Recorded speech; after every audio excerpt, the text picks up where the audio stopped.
राजूरा चंद्रपुर में स्थित सोमेश्वर मंदिर के संरक्षण और सौंदर्यीकरण के लिए वित्तीय वर्ष 2023-24 में एक छतरी योजना के तहत लगभग 3 करोड़ 34 लाख रुपए की निधि स्वीकृत की गई। इस निधि का उद्देश्य मंदिर की मरम्मत, संरक्षण, सुरक्षा, निवास, शौचालय, अन्य आवश्यक कार्यों को पूरा करना था। लेकिन मंदिर क्षेत्र का निरीक्षण करने पर यह स्पष्ट होता है कि खर्च किए गए धन का वास्तविक उपयोग सही ढंग से नहीं हुआ। ग्राम पंचायत ने संदेह बताया कि इन परियोजनाओं में भ्रष्टाचार हुआ है। मिलिंद गद्दम्बार और अन्य सामाजिक कार्यकर्ताओं ने 29 जुलाई को केंद्र सरकार के पोर्टल पर औपचारिक शिकायत दर्ज कराई थी, लेकिन 21 दिन में कोई कार्रवाई नहीं हुई। वहीं चंद्रपुर से कृष्णा कुमार की रिपोर्ट।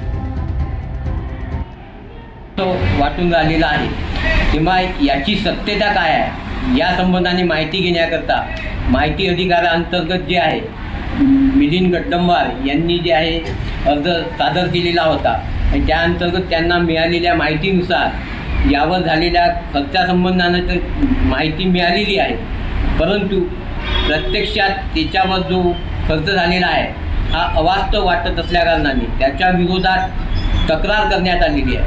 परंतु त्या तक्रारी संबंधाने अद्यापपर्यंत कोणतेही जे पुरावा किंवा सादरीकरण त्या पुरातत्व विभागाकडून प्राप्त झालेलं नाही। त्यांच्यामध्ये 21 दिवसामध्ये जे आहे याच्या संबंधाने कारवाई होणे भाग होती, परंतु 21 दिवस उलटून गेल्यानंतरही कुठल्याही प्रकारची यावर कारवाई झालेली नसल्याकारणाने स्थान हे सुप्रतिष्ठित देवस्थान असून आर्किओलॉजिकल डिपार्टमेंट, पुरातत्व वस्तुसंग्रहालय संचालनालय, विभागीय कार्यालय नागपूर यांच्या अंतर्गत याचा कारभार आहे।